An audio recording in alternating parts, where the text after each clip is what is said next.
Feresa has done an amazing job. She's been really prolific in terms of the science that she has done. She has 12 papers published, 1 in review. 5 of these are first author papers that she has led. She's presented numerous conference talks, posters, and she's also led or participated in outreach efforts, press releases for the Hawaiian Mesophotic album research, and has also engaged school-age children and broader community members in sharing this excitement about legal research, which is really wonderful. So before Feresa begins her talk, I just want to acknowledge the other members of her committee. So Celia Smith in the School of Life Sciences, Michael Kantar from TPSS and CTAR, who's joining us via Zoom, Carolina Hayduk, who's now at the University of Connecticut, also joining us via Zoom, and John Huseman, who is at the Western Australian Herbarium. And without further ado, I'll turn the podium over to Feresa for her talk and presentation to us.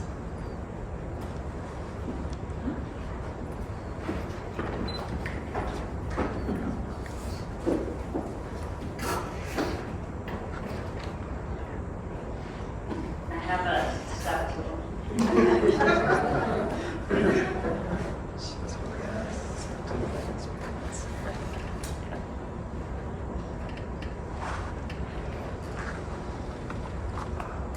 Hi, welcome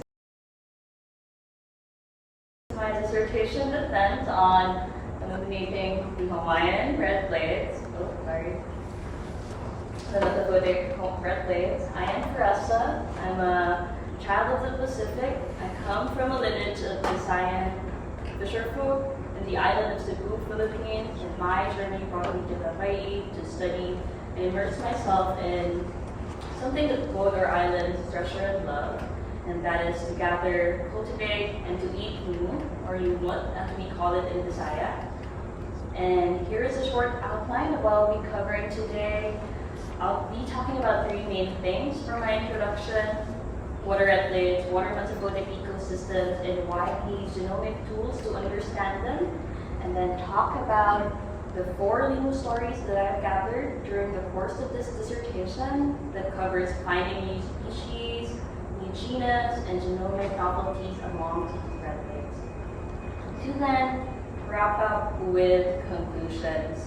I am deeply thankful for Hawaii, where I've embraced a transoceanic becoming, inspired by the momentum of people and communities coming together, sharing stories and traditions, especially the ones about limu.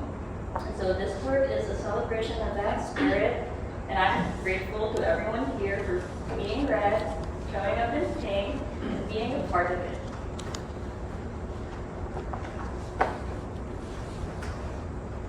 So let me begin by acknowledging that the aina on which we gather, Manoa, is part of the larger territory recognized by indigenous Hawaiians as their ancestral grandmother, Papahanamu, which to this day is an illegally occupied state of America.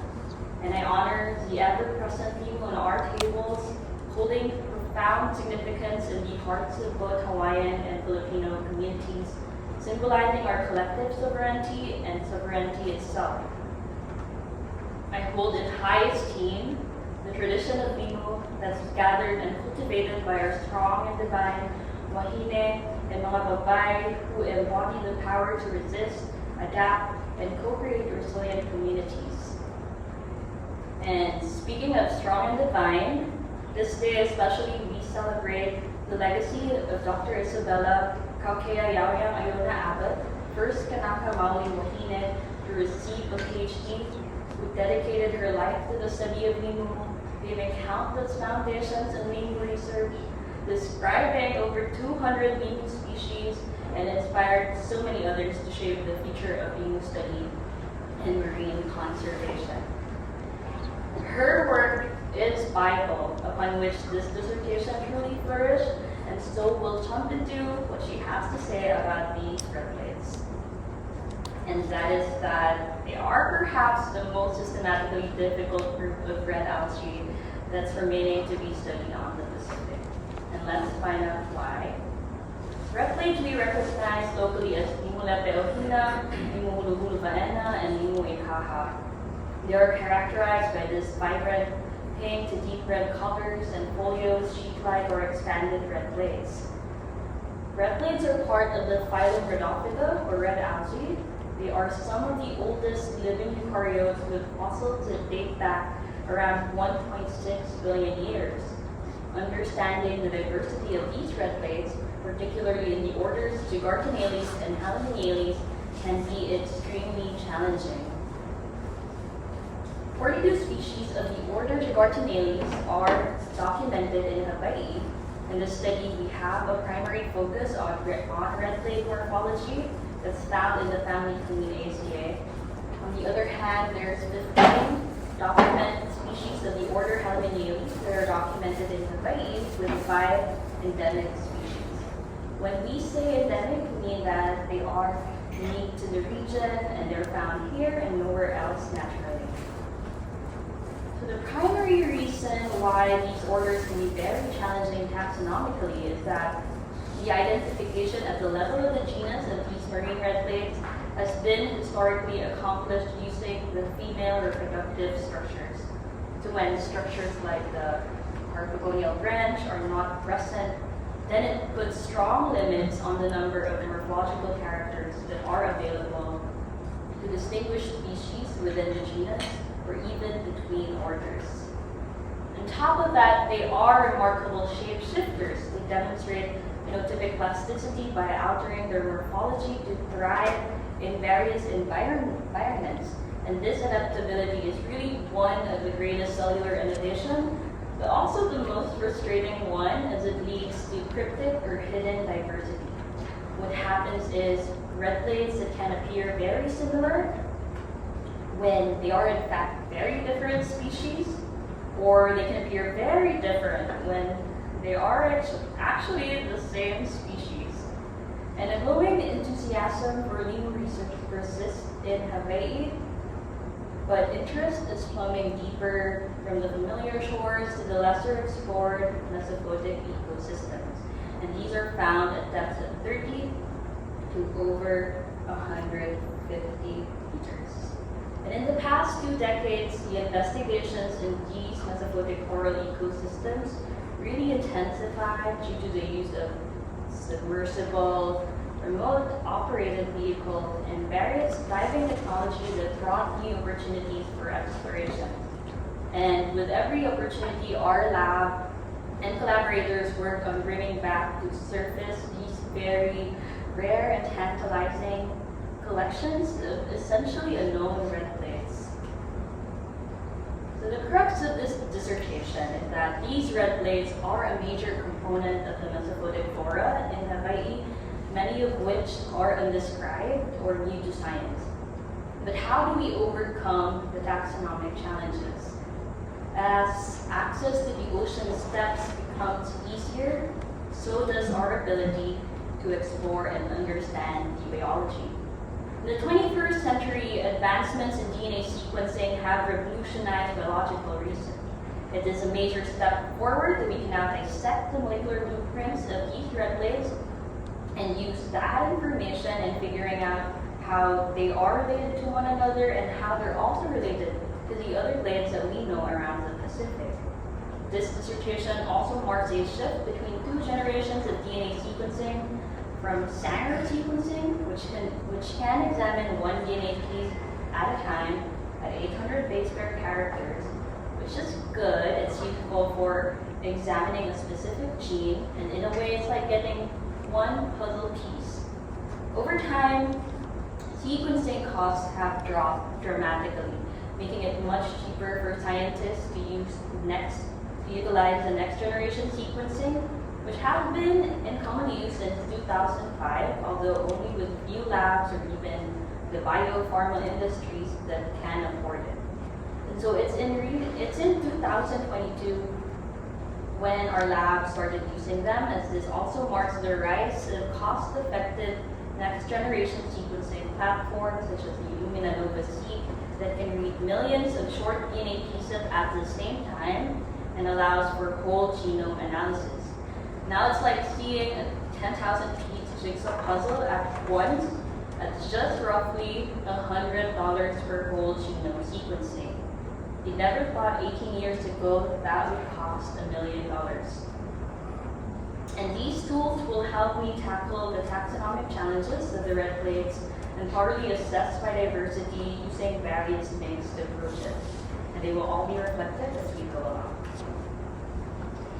This work builds upon 20 years of effort of sampling, spanning from shallow to Mesophotic depths to characterize the red plate diversity, not only in the main Hawaiian islands, but also the sacred and protected Papahanaumokuakea Marine National Monument that encompasses the northwestern Hawaiian Islands. These efforts have amassed data on approximately 300 red plate taxa. Dialing into the core motivation behind this dissertation, our primary objective is to resolve the taxonomic identities of these red plates and then to formally describe new biodiversity. It's only by achieving this that we can then delve into what might be driving the speciation and adaptation of the red plates within the confines and the depths of the Hawaiian oceanic island chain. So my first game was story. It's a study published in Phycologia, and it's a good opportunity for a taxonomic walkthrough on how we go about describing and naming new biodiversity. Here we're looking at red plates commonly known as Illuminating. Its Latin name means beautiful membrane because it's so declarative that it's pretty. And in Hawaii, we've documented 2 species, McDermott and Abbott, describe these red plates as unusual in the tropical Pacific because they are mostly found in the cooler parts of the world. Now I want to rehash how these previous studies or documentation was done through morphological study only. So our goal here is to get the Hawaiian red plates represented in the global phylogenetic context through a synergy of both molecular and morphological studies together for an integrated taxonomic approach. And the way that we show evolutionary relationships is through a phylogenetic tree. It's like a family tree for different species. And think of each line as on the tree as a branch, and the points where lines meet, it represents a common ancestor. So the closer the branches are, the more closely related or similar those species are.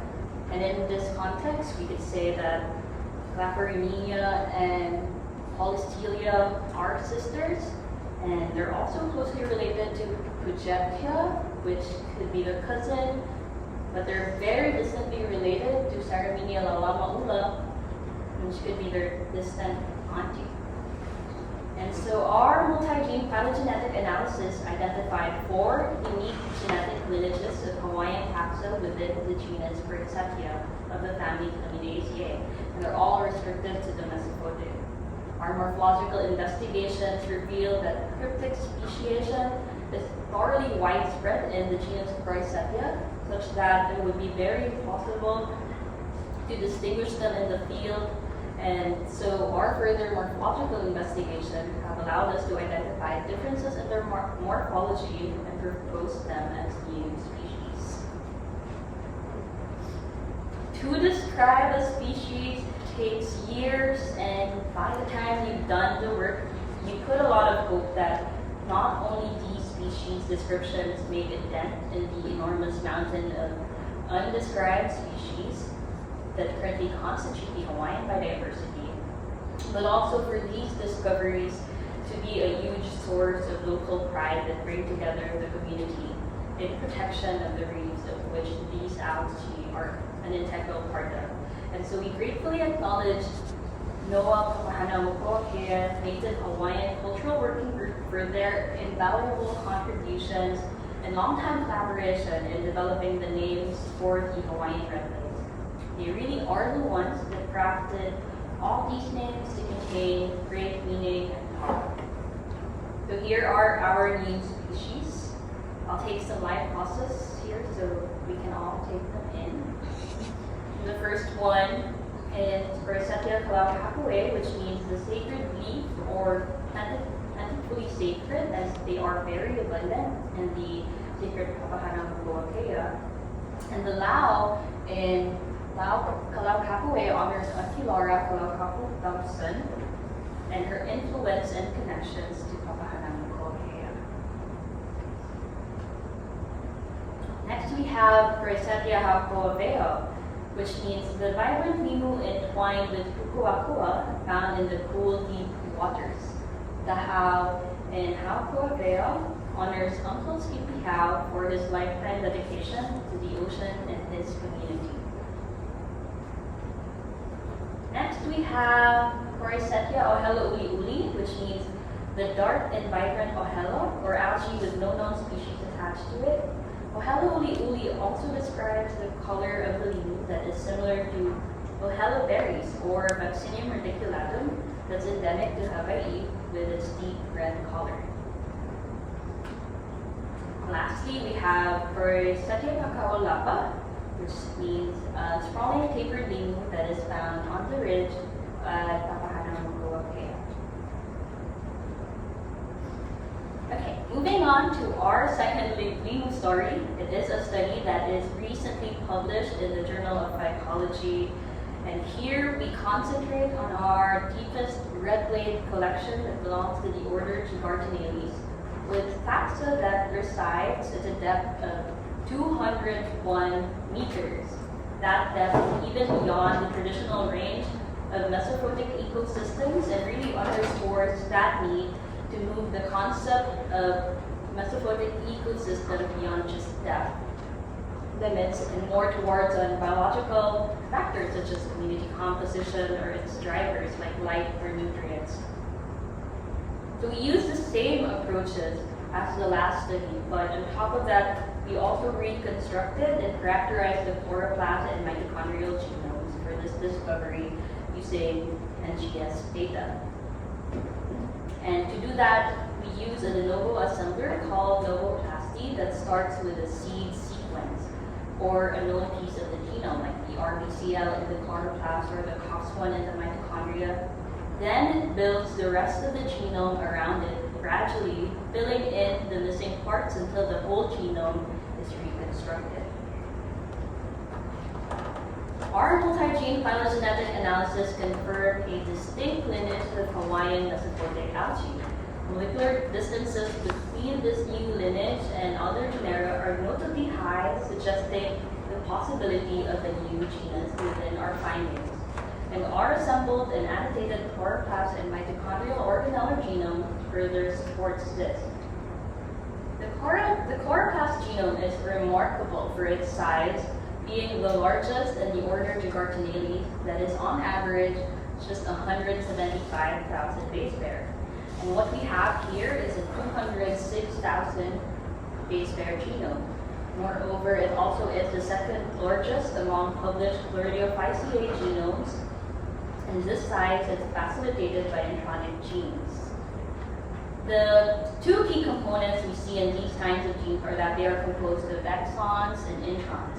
Exons harbor the crucial genetic information that is responsible for protein synthesis, while introns are non-coding segments that separate exons.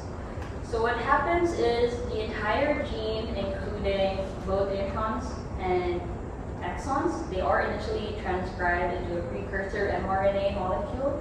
And here, introns serve as key regulators and facilitators during RNA processing. When the pre-mRNA undergoes splicing, at which point the introns are spliced out and exons are transcribed to form the mature messenger RNA molecule. And in the case of the red blades, the presence of the large introns really contributes to what appears to be an inflated genome size, and this phenomenon results in genome expansion. Similarly, the mitochondrial genome features assist splicing in the COX1 gene, meaning that the splicing happens in the same RNA molecule. What's particularly intriguing is the COX1 intron region shares similarity with the fungal taxon. This similarity raises questions about the origin of these introns. Could they be based on fungal-algal associations? Our morphological investigations reveal a unique set of macro and micromorphological features and supports recognition of the Hawaiian taxon as a new genus and species in the family Phyllotheraceae. And we really thank again the Cultural Working Group for dedicating considerable time and effort to name the first described endemic, exclusively Mesophotic for now, Hawaiian genus. And this one is a bit challenging because CWG have to think of a name for both the genus and the species. And so we have Anunu'u lua'ehu ri'ula. Anunu'u, the genus name Anunu'u lua'ehu, it means the wavy and colorful red blades from the depths of the ocean. So both Anunu'u and lua'ehu, they reflect not only the wavy and the colorful red blades, but also the lua or the depths of the ocean they inhabit.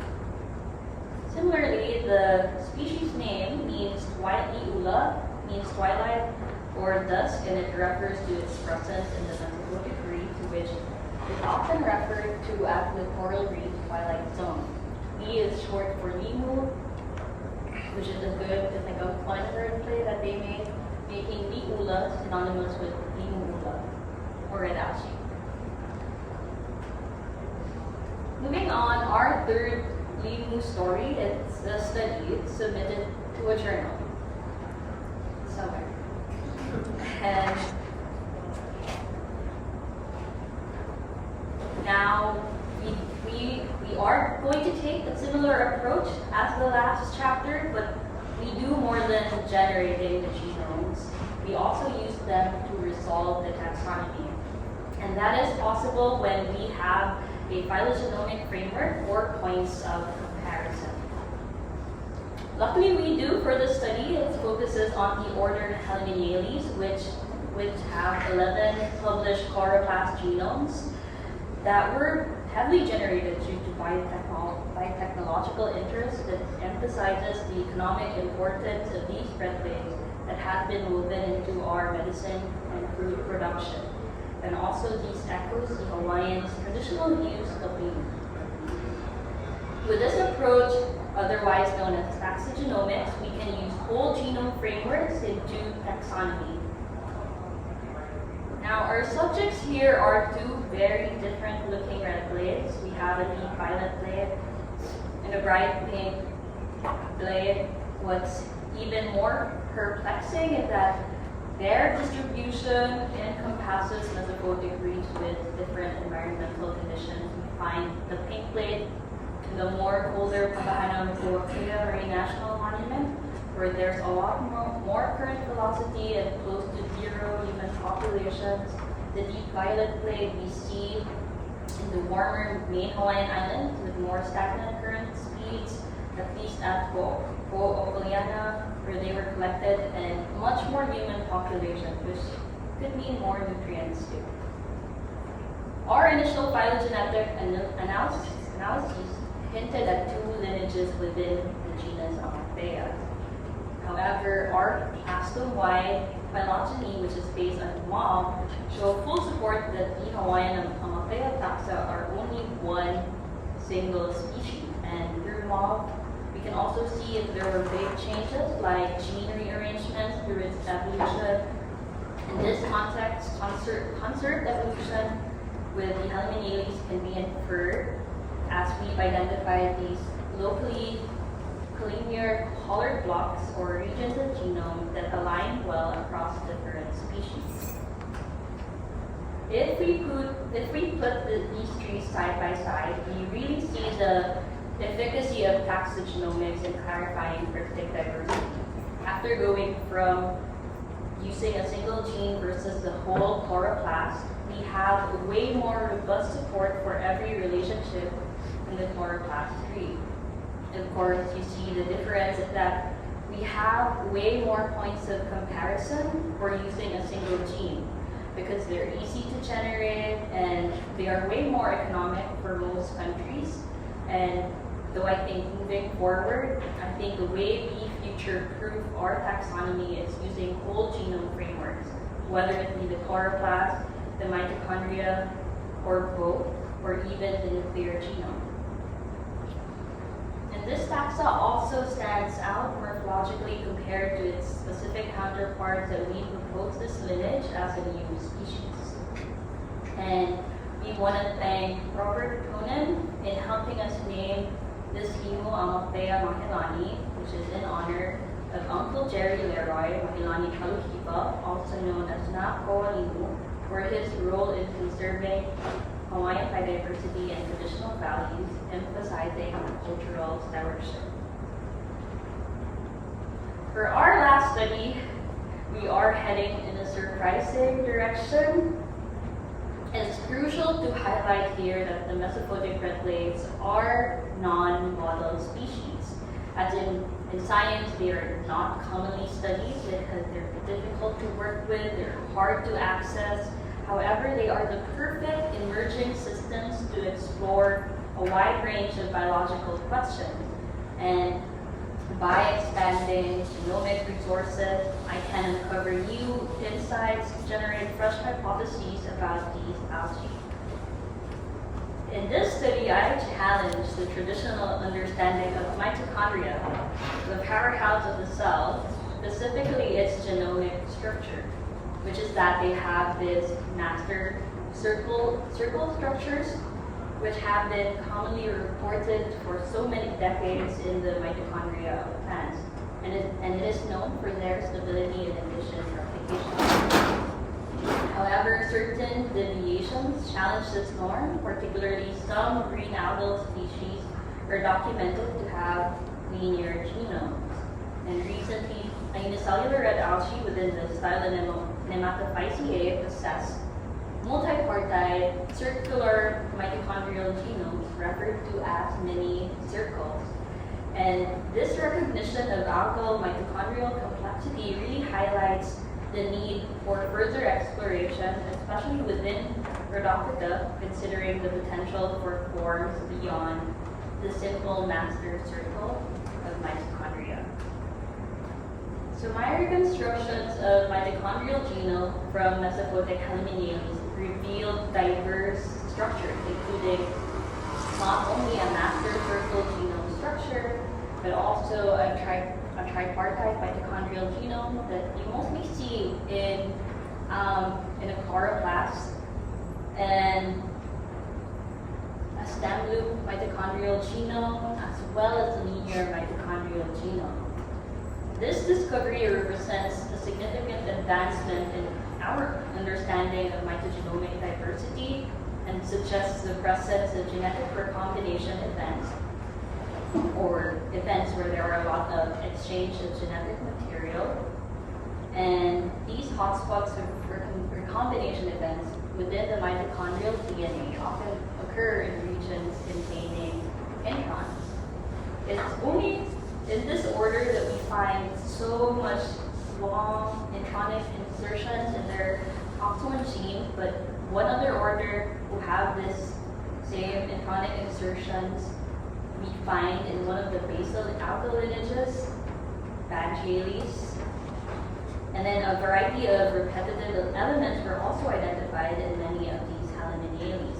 And we are so interested about them because these repetitive elements can also facilitate all of these DNA recombination events to promote these subgenomic diversity, subgenomic mitochondrial structures. And these repeats can occur in tandem arrays where their identical sequences are organized side by side or end to end in a head to tail manner, and they form these tandem repeats, which can either be short or long.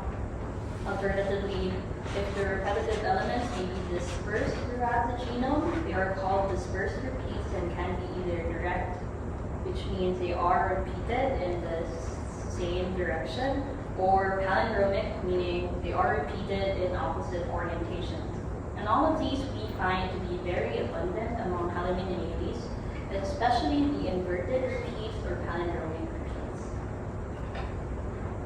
And coming back to how these are really exciting findings, I think as we generate more of the genomics of Mesophotic red algae, you will find this to be more commonplace that they have so many diverse features that might not be as strange as we thought. And this study represents the first assemblies of mitochondria for the genera Illuminating, Cryptonemia, and Amalthea that really lays that groundwork to the further study of the evolutionary history of this order Illuminales. And our study only looked at Mesophotic samples of Illuminales. Half of them are still undescribed, and so it would be very interesting to follow up by including shallow water counterparts of Illuminales in future research. Moreover, it would be very beneficial to incorporate third-generation sequencing data for long reads in the future studies. This approach can help account for repetitive regions that may be missed or fragmented by the short-read sequencing technique that is commonly used in the NGS platform. And now for our conclusions, did we resolve the taxonomic identities of these redlegs and formally describe them? Yes, but in total we described 1 new genus, 16 species in the last 3 years that are new to science and endemic to Hawaii. 8 if we include my redlegs master's work. And I really come to know that this work is just a tiny blip of Hawaii's astounding marine biodiversity. In fact, we have discovered over 10 more candidate species that still awaits formal description in the Hawaiian redlegs. 3 years ago, during my thesis defense, I presented the same slide indicating that yes, we had over 10 more candidate species, and this really highlights how as we continue to study them, we will uncover more and more species to describe. And as we deepen our understanding of the biodiversity of the Mesophotic ecosystems, we can start piecing together their connectivity with the shallow reefs and the implications for the deep reef refuge hypothesis. So there is this perceived stability of Mesophotic ecosystems experiencing lower levels of disturbances that is attributed to their depth, and this is formalized as the deep reef refuge hypothesis, or DRRH. Basically, it's a curious inversion of Noah's Ark that all species of marine fauna and flora are safely held in these Mesophotic depths, and in the future they may serve as a source of species to replenish the degraded shallow reef population. And this replenishing potential of Mesophotic reefs largely depends on the extent of species overlap with their shallow water counterparts. So this is not a complete inventory, but a general trend that is observed among Mesophotic associated flora is the presence of few depth generalists. These species may have narrow to extensive depth distributions across the shallow and Mesophotic gradients. However, several species are exclusively found in the lower Mesophotic zone, and it indicates a turnover of species composition as there are distinct floral communities, especially in the lower Mesophotic. And these emphasize how Mesophotic reefs harbor unique biodiversity that may not necessarily overlap with shallow reef species. And so we should not solely view them as a refuge, but rather as distinct ecosystems worthy of exploration, understanding, and protection. It's worth noting that some islands may be well sampled than others. This highlights the incomplete nature of our understanding of Mesophotic ecosystems, and it emphasizes the pressing need for further exploration and research. And so we must rally support for funding these efforts as they offer our best chance to uncover the wonders of these unique ecosystems. Without it, we really risk losing precious, unquantifiable biodiversity without even realizing it. My dream version of the world is that every time we discover a new species, we all pack up early, we sit down and discuss these new limu because they are infinitely worth knowing, and we may not be close to this reality yet, but there are glimpses to this in these past years. Led by the limu Hua and efforts of so many people in this room, here we made Year of the Limu happen in 2022, and it was such an honor to be a part of it. I got to share the joy of Limu diversity by co-hosting and curating mini exhibits / science art workshop to just talk about Limu and our connections around it. We did get to Hawaii News Now, the in-flight magazine of Hawaiian Airlines, and I think especially at this time, the island is pulsing with so much Limu love, and to be a student of Limu is so precious when you feel that the work that you do is never in isolation of the community, because it is part of the community, and the community celebrates it, and they are eager to know about it. And so there is still so much follow-up to all of this work, especially in the long-established red blades. But so like the next few months, we will focus on mapping out the future of these projects. Even when I do graduate and do my PhD exit, really the challenge is that over the last 2 years too, we have had a significant increase in data to process, which is so much more than just the 2 or 3 genes that we typically generate per sample 5 years ago. And it's a very good problem to have too.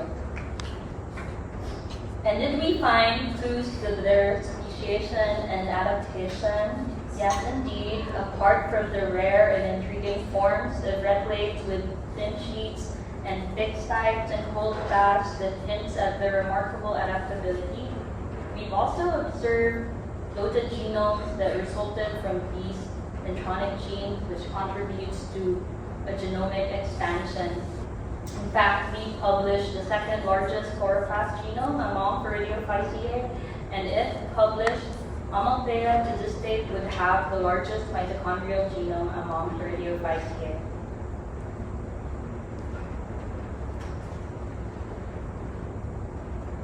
Additionally, we've also identified a diversity of mitochondrial genomic structures beyond the circular ones, including tripartite, stem loop, and linear structures, and indicate extensive genetic recombination processes that contributes to the adaptive potential of these mutants. We've come to illuminate the Hawaiian Mesophotic red blades and revealed that there is so much wealth of biodiversity that's still awaiting description, and we've unearthed intriguing genomic novelties that needs to be unraveled. And that concludes my dissertation. I would like to thank first a magnitude of this work really is totally impossible without funding from many institutions and support for my studies. We have NOAA, NSF, National Fish and Wildlife Foundation, Papahana Mokoakea. I'm gonna give a special shout out here to Randy Kosaki for always pushing for the opportunistic collection of limu. He's also the official limu taster. So, if you've been looking at these limu and wondering what they taste, I think it's better to go ask him. And also for my department, the School of Life Sciences, for all their support during my studies. I want to thank Patty and all the staff of botany for helping me process all of my papers, Mycological Society of America and the East-West Center, and our collaborators in giving name and finding these limu. It's such an honor to work with all of you and witness so much generations of limu knowledge that gets passed on. And I have so much thanks, for the Papahana Mokoakea Cultural Working Group and the Limu Hui. Very special shout out to Uncle Wally and Scott for all our limu walks. there was this one year where I'm just trying to find these hulu ba'ena, but the answer was with Uncle Wally. It only took us 2 trips to find them, but it's on a secret spot. And this was such a fun journey to be, it's just a fun PhD journey. Thanks to our lab, I have so much gratitude to my advisor, Allison, for holding the door, giving me the tools to be such a prolific and curious scientist, and giving me a chance to grow through my mistakes when I came here and I was just 20 and clueless up till now.